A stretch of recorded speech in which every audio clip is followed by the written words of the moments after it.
रवानी थियण खां अॻु आबा ऐं अरबी घोड़ो ख़लीफ़े पारां कईदास हवाले कयो वियो। ॻुझी तरह हिकु ख़ाबरू पिणु संदसि पोयां रवानो थियो, जीअं उहो हिन जी नज़रअंदाज़ी करे ऐं भॼण जी सूरत में अॻीं चौकी खे आगाह करे त सिपाही पोयां वञी गिरफ़्तार करे खेसि सेखत ॾियनि। उहा ऊन्हारे जी शाम हुई। पूरो बहरबानिया अहिड़ो ततल हुयो जीअं बुख़ार में ॿरंदड़ मरीज़ जो जिस्म। हू रवानो थियो, बयाबाननि में रुलंदो, निखलिस्तान में थेड़ खाईंदो, ओलह तरफ़ यमन जी सरहदुनि वेझो अहिड़नि नोकीलनि पहाड़नि वटि पहुतो जिते ॿरंदड़ जबल हुया जेकी विसामी चुका हुया ऐं उन्हनि ते लावा ॼमी यख थी विया हुया। नोकीलनि जबलनि ते सवें पांध टपा ॾेई आवाज़नि सां बयाबान जी ख़ामोशी टोड़े रहिया हुया।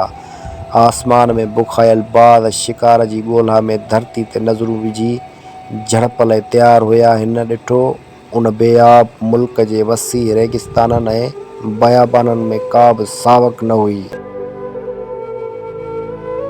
अहिड़ा ॿूटा या वण न हुया जेकी हिकमत में कमु अची सघनि। हर हंधि कंडेदार थूहर गुनहगारनि जे पिंड पहण जिस्मनि जियां बीठल हुया।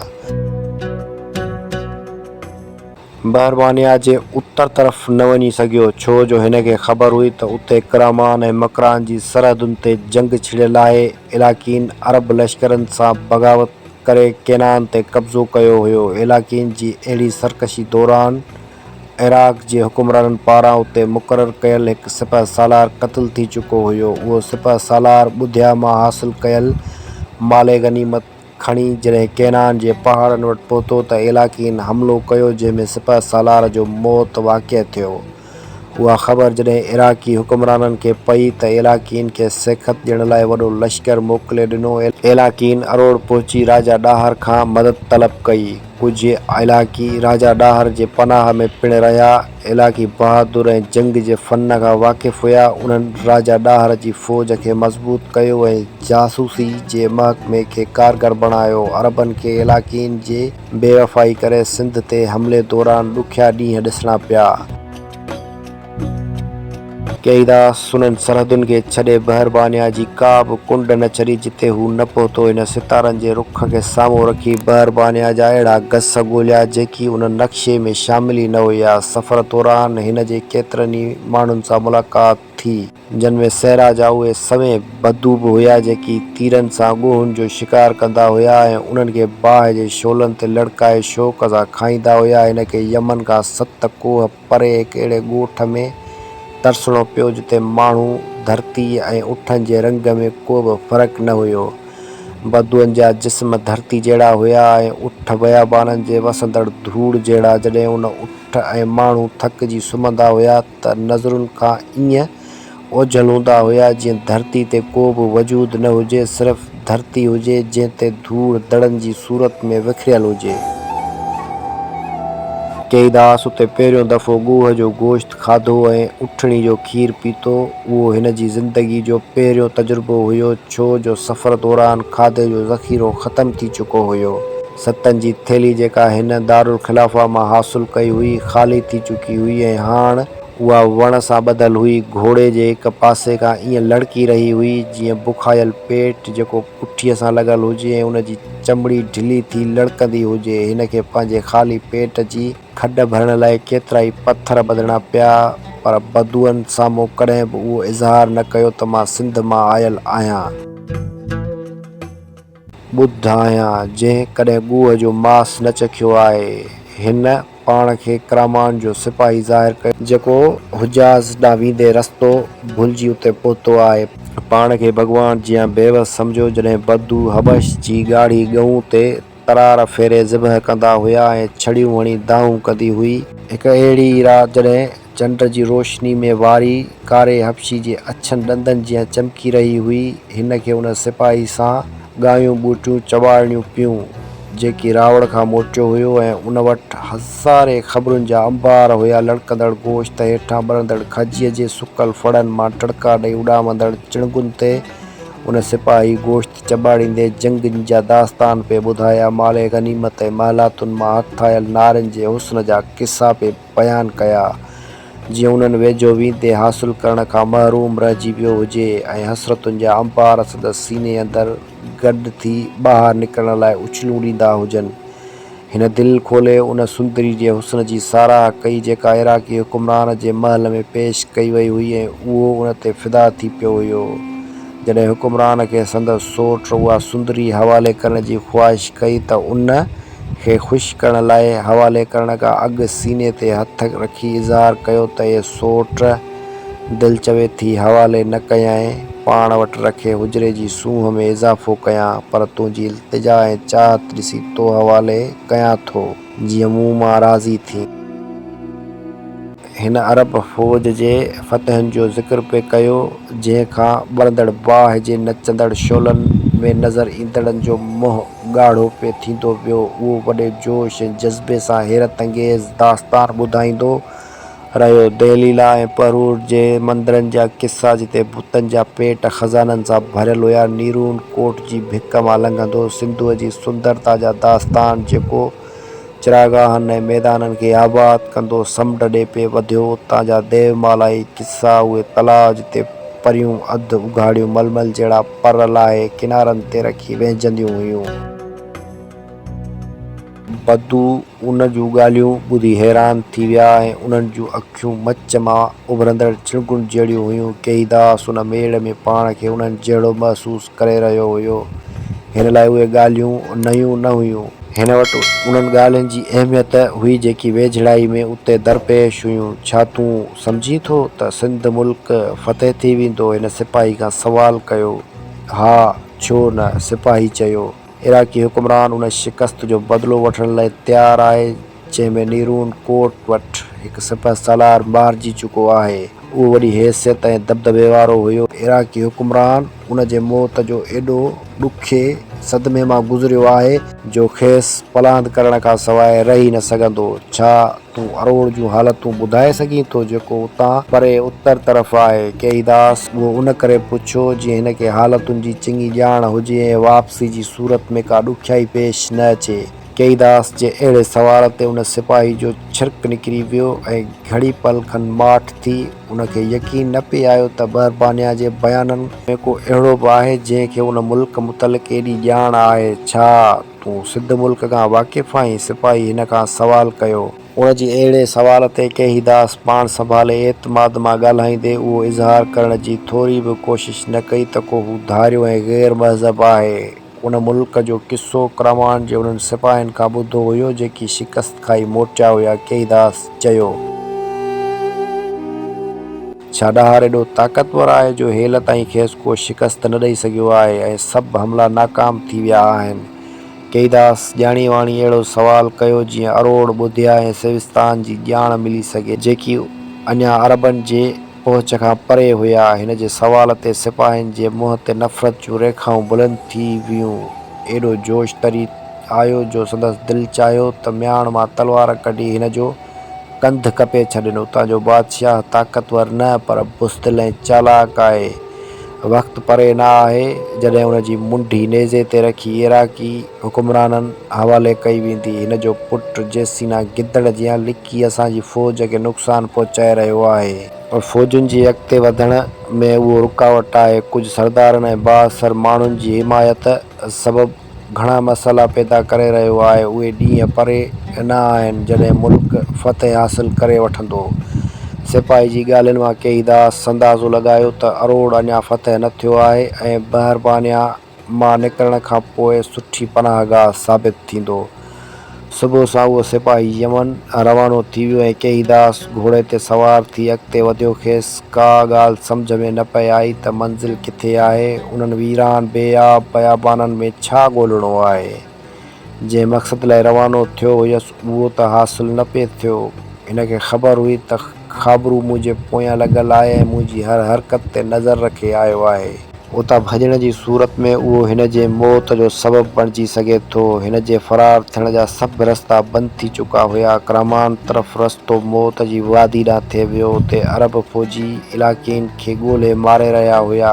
केनान जे पहाड़नि में जंग छिड़ियल हुई। बहरबानिया टिनि तरफ़नि खां समुंड सां वेढ़ियल हुयो। आख़िर उतां फरार थी केॾांहुं वञी थे सघियो। हिन जी महबूबा हारांसी उन मुल्क में क़ैद हुई। उन बिना वञणु ईअं हुयो जीअं रूह बिना जिस्म जे परवाज़ करे वञणु। केईदास बहरबानिया जे बयाबाननि में नाउमीद घुमंदो रहियो ऐं आख़िर मायूस थी वापसि मोटियो। जॾहिं शहर में पहुतो त ख़बर पई ख़लीफ़े जी हालत ख़राब थी चुकी आहे ऐं उनजो वॾो पुटु अबुलकास ममलिकत जूं वाॻूं संभालण लाइ कर खणी रहियो आहे। केईदास जे वापसि पहुचण शर्त ख़ाबरू महल में वञी अबुलकास सां मुलाक़ात करे समूरा तफ़सील ॿुधाया ऐं केईदास जे शहर पहुचण शर्त इतला ॾिनो। अबुलकास हिकदमि केईदास ॾांहुं सिपाही मोकिले खेसि महल घुरायो। महल में दाख़िल थियण वक़्तु केईदास खे कुझु सम्झ में न पिए आयो त अबुलकास खे कहिड़ी तरह ऐं कीअं मुतमिन करियां।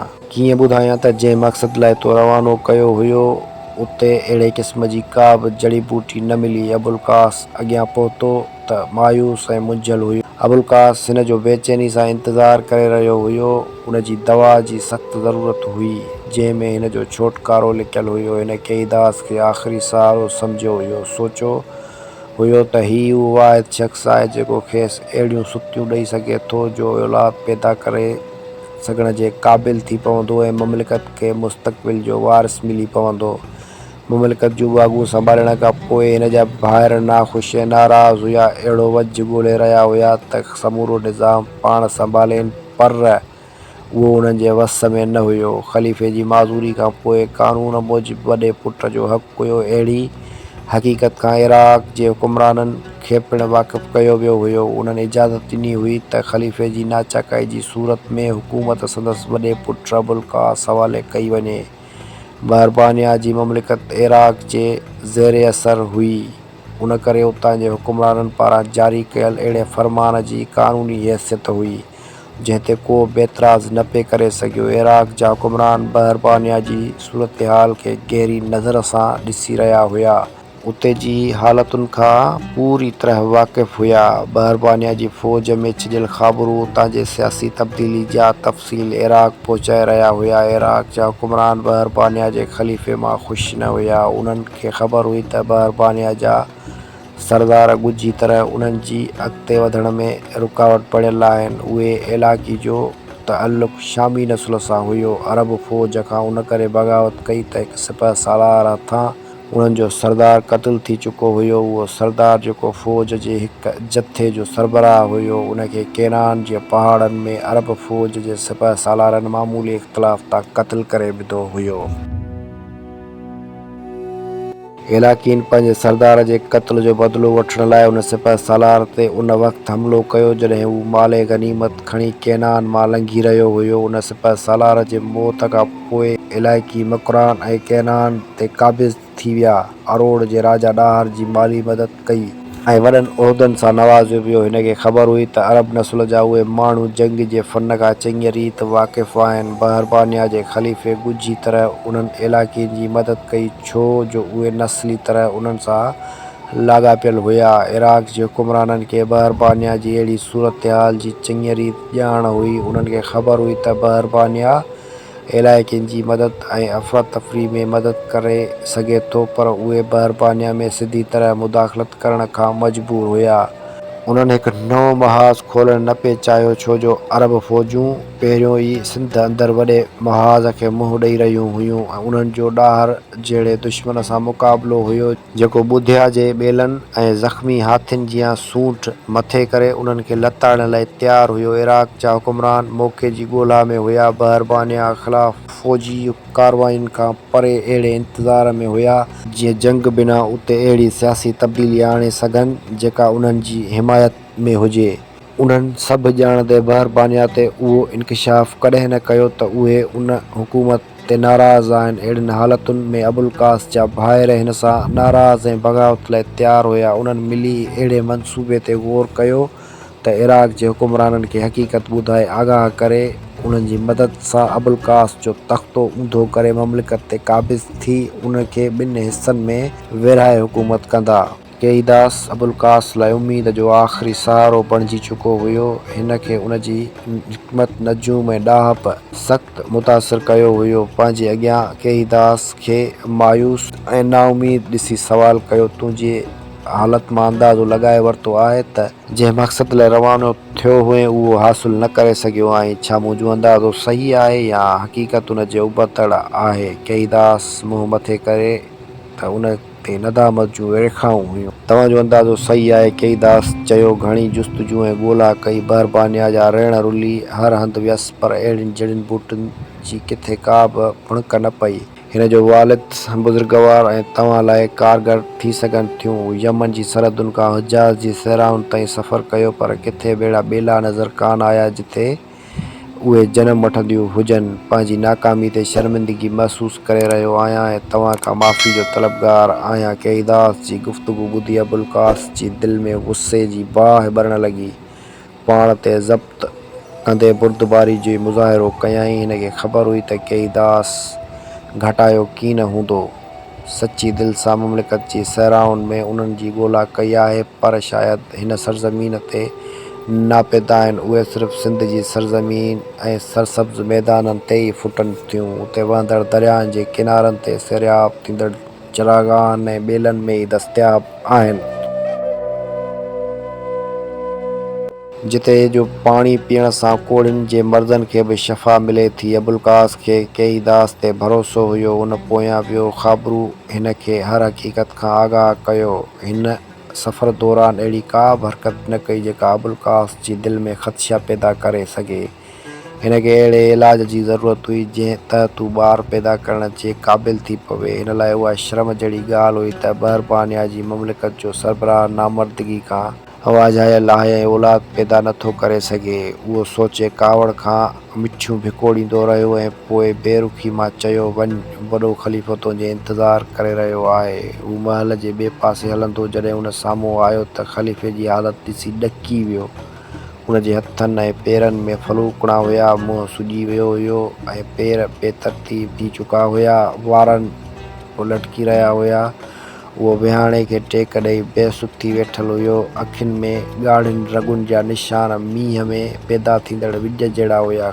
ख़लीफ़े जॾहिं उन खे पाण ॾांहुं ईंदे ॾिठो त उन जे मुंहं ते उमीद जूं रेखाऊं उभिरी आयूं ऐं कंध भराए ईअं ॾिठो जीअं सवें सवाल अंदरि दॿियल हुजनि। हिन ख़लीफ़े खे निवड़ी सलाम कयो ऐं चोगे खे चुमी ॾेई अखियुनि ते रखियो। ए हकीम, छा तूं वापसि अची वएं? हिन सवाल कयो, जंहिंखेसि अखियुनि ते एतबार न पेई आयो। अव्हां जी ख़िदमत में हाज़िर थियो आहियां, केईदास चयो, जीअं चवण लाइ ॿिया के लफ़्ज़ न हुजनि। त पोइ किथे आहे मुंहिंजो मदाउ ऐं आज़ारनि जो इलाजु? केईदास को बि जवाबु न ॾिनो। हू चुप रहियो। ख़लीफ़ो ख़ाली अखियुनि सां निहारे जवाब जो इंतज़ारु कंदो रहियो ऐं सम्झी वियो त केईदास हथे ख़ाली आयो आहे, या त हिन खे ममलिकत जे सहराउनि मां का बि अहिड़ी शइ हथ न आई आहे, या ॼाणी वाणी इलाज खां रोकियो वियो आहे जीअं हू हिन दुनिया मां रवानो थी वञे ऐं संदसि पुट ख़िलाफ़त जी पग पाए हुकूमत हलाए सघनि। ख़लीफ़ो ख़ामोशी सां हेठि कंधु करे बीठल केईदास खे ॾिसंदो रहियो, पर पोइ बि हिन जे मुंहं ते कावड़ जा आसार न उभिरिया। दूरि थी वञ मुंहिंजी नज़रुनि खां, उन चयो ऐं मायूसी मां मुंहुं ॿिए तरफ़ करे छॾियो। मूंखे अफ़सोस आहे ख़लीफ़ा, मां तुंहिंजे कमु न अची सघियसि, केईदास चयो ऐं सिर झुकायो तां रवानो थी वियो। ॿिए ॾींहुं अबुल्कास अलाउद्दीन इलाक़ी खे महल में घुरायो। अलाउद्दीन इलाक़ी उन्हनि क़ज़ाक़नि जो सरदार हुयो जेकी हिंदी समुंड में ॿेड़ा फुरींदा हुया। उहे ॿेड़ा हलंदे वॾे समुंड खां थींदा नार जे मुल्कनि ॾांहुं वापार सां वेंदा हुया। उन्हनि ते अनाज, गरम मसालो, कप ऐं तमाक रखियल हूंदो हुयो। कुझु बाज़ारी औरतूं पिणु हूंदियूं हुयूं जेकी सैलानी सफ़र में साणसि गॾु खणंदा हुया। समुंड जी सतह ते हलंदड़ उन्हनि ॿेड़नि मां कॾहिं बंसरी जूं पुरसूर धुनियूं उथंदियूं हुयूं, कॾहिं उन्हनि ते सवार ख़्वाजा सरा मस्ती मां नचंदे भरिसां लंघंदड़ ॿेड़ियुनि ते सवार माण्हुनि मथां चथरूं करे टहकनि सां समुंड जी ख़ामोशी खे टोड़े विझंदा हुया। अलाउद्दीन इलाक़ी हिंदी समुंड जो वॾो क़ज़ाक़ हुयो। हू उहे ॿेड़ा पिणु फुरींदो हुयो जेकी हिंदी समुंड जे हेठां ई खां फिरंदा यमन जे किनारनि खां थींदा ॻाढ़े समुंड में दाख़िल थींदा हुया। उन्हनि ॿेड़नि ते दुनिया जी नफ़ीस तरीन मलमल रखियल हूंदी हुई। जेका सिंध खां मिस्र शाम हबश जे मुल्कनि ॾांहुं रवानी थींदी हुई। अलाउद्दीन इलाइक़ी उन्हनि लुटियल माल मां 3 हिसा कंदो हुयो। हिकु हिसो पाण रखंदो हुयो ऐं बाक़ी 2 हिसनि मां उन्हनि इलाइक़नि जी मदद कंदो हुयो जेकी केनान ऐं मकरान जे अरब फ़ौज सां वेढ़ में मसरूफ़ हुया, ऐं ॿियो हिसो बहरबानिया जे ख़लीफ़े जी ख़िदमत में पेश कंदो हुयो जेको ॾुखियनि ॾींहंनि में हिन खे पाण वटि पनाह ॾींदो हुयो। अलाउद्दीन जॾहिं अबुलकास जी ख़िदमत में पहुतो त अबुलकास हिन खे भाकुर में वठी पंहिंजी भिक में वेहारियो। मां हिकु शख़्स जंहिंजो नालो केईदास आहे तुंहिंजे हवाले करणु चाहियां थो। अबुलकास चयो उहो सिंध रवानो थींदो। उनखे अहिड़नि जड़ियुनि ॿूटियुनि जी ॻोल्हा आहे जेकी बहरबानिया जे सहरान में मौजूदु न आहिनि। जेकॾहिं उनखे अरोड़ में रहंदड़ इलाइक़नि मार्फत नज़रदारी में ॾियनि त जेकर मोटी ख़लीफ़े जो इलाज अची करे उहो सिहतयाब थी हुकूमत जूं वाॻूं संभालण जे क़ाबिल थी पवे। अबुलकास ॻाल्हाए रहियो हो त चोर संदसि सीने अंदरि हथु लिकायल हूंदो आहे। हिन जूं नज़रूं बहिरी कज़ाक सां मिली थेड़ खाई रहियूं हुयूं। हू नालो त ख़लीफ़े जो वठी रहियो हुयो पर असुलु मसइलो पंहिंजे इलाज जो हुयो। उहो मसइलो अॼु ताईं कंहिं आॾो ज़ाहिर न कयो हुयो। हिन हरम में ज़ालुनि ऐं कनीज़ुनि खे बि रोकियो हुयो त हिन जे महरूमी जो ज़िक्र कंहिंसां कीन कयो वञे। जंहिं कयो उनजो सिर सिसीअ खां धार हूंदो। अलाउद्दीन वाइदो कयो त केईदास खे उन्हनि इलाइक़नि जी नज़रदारी सां सिंध मोकिले संदसि वापसी जो बंदोबस्तु कंदो जीअं अची ख़लीफ़े जो इलाज करे सघनि। उन बहरी कज़ाक जे रवाने थियण खां पोइ अबुलकास केईदास खे घुराए आगाह कयो त सिंध वञण जी तयारी करे। खेसि इलाइक़नि जे पनाह में उते पहुची उहो कमु करणो पवंदो। अबुलकास जो अहिड़ो हुकुम ॿुधी केईदास जो मुंहुं लही वियो ऐं सोचणु लॻो हिन पोयां हारांसी जो कहिड़ो हाल थींदो। उन बिना कीअं वापसि रवानो थी सघे थो। हारांसी खे बहरबानिया जे क़ैद में अकेलो कीअं छॾे सघे थो। केईदास अबुलकास खे अर्ज़ु कयो जेकर रवानी थियण खां अॻु क़ैद अंदरि उन साॻी औरत सां मुलाक़ात जी इजाज़त ॾियो त थोराइतो रहंदसि। अबुलकास अहिड़ी इल्तिजा ते चिड़ी पियो ऐं मुंहुं ख़राबु थी वियो। तोखे अॻु उन औरत सां मुलाक़ात जी इजाज़त ॾेई चुको आहियां। हिन चयो वधीक इजाज़त नथो ॾेई सघां। ॿुधाए चुको आहियां त उहे औरतूं इराक़ जे हुकुमराननि जूं अमानतूं आहिनि। इराक़ जे हुकुमराननि खे ॼाण आहे त उहे असां वटि मौजूदु आहिनि। ख़बर न आहे छो ओॾां को अहिड़ो इशारो न मिलियो आहे त उहे केॾांहुं रवानियूं कयूं वञनि। हिकु कासिद खे ओॾां मोकिलियो आहे त उहे अमानतूं अव्हां जूं मुंतज़िर आहिनि। उन्हनि खे कॾहिं रवानो कयो वञे पर अञा को जवाबु न मिलियो आहे। जॾहिं बि ओॾां को इशारो आयो त उहे रवानियूं कयूं वेंदियूं। मां उन्हनि अमानतुनि में का बि ख़यानत नथो करणु चाहियां। तुंहिंजी अहिड़ी ख़्वाहिश खे पूरो नथो करे सघां मतां को अहिड़ी तहमत हणी विझे जो इराक़ जा हुकुमरान काविड़जी पवनि। उन्हनि खे अॻु ई असां ख़िलाफ़ु घणी बदगुमानी ऐं ग़लतफ़हमियूं आहिनि। अबुलकास जे अहिड़े जवाब खां पोइ केईदास जे मन में हारांसी जी मुलाक़ात जो अरमान निकिरी वियो। पाण खे बेवस ऐं लाचार सम्झणु लॻो। हिन खे हाणे ॼाण पइजी वई हुई त अबुलकास जन इलाइक़नि हवाले करे रहियो आहे उहे अरोड़ जी हुकूमत में असर रसूख़ रखण वारा आहिनि। ॾाहिर उन्हनि इलाइक़नि खे इज़त जी नज़र सां ॾिसे थो जेकी संदसि ॾुखिये वक़्त में मददगार ऐं सलाहकार हूंदा आहिनि। उन्हनि हवाले थियण खां पोइ पंहिंजे वतन में हूंदे बि आज़ादु महसूसु न कंदो। उहे इलाइक़ी अबुलकास जे अहकामनि खे मद्देनज़र रखंदे संदसि नज़रदारी कंदा। उन्हनि जे अहिड़े अमल खे ॾाहिर ऐं संदसि पुटु जेसीना जो क़ानून बि रोके न सघंदो। बहरबानिया मां निकिरण खां पोइ उन्हनि इलाइक़नि जो ग़ुलाम थी रहंदो। केईदास बहरी कज़ाक अलाउद्दीन सां अञा सिंध रवानो न थियो हुयो त इराक़ जे हुकुमराननि पारां हिकु घोड़े सवार सहराउनि जी धूड़ उॾारींदो अची क़िले जे मुख्य दरवाज़े ते पहुतो। उन जे हथ में परवानो हुयो जंहिं ते मोहर सपत थियल हुई त उन कासिद खे महल में अबुलकास आॾो पेश कयो वञे। जंहिं झुकी सलाम कयो। परवानो पढ़ी ॿुधायो जंहिं में माले गनीमत ऐं उन्हनि 19 औरतुनि मुतलिक़ अहकाम दर्ज थियल हुया त उन्हनि 19 औरतुनि जो छा कजे ऐं माले गनीमत इराक़ कीअं मुंतक़िल कयो वञे।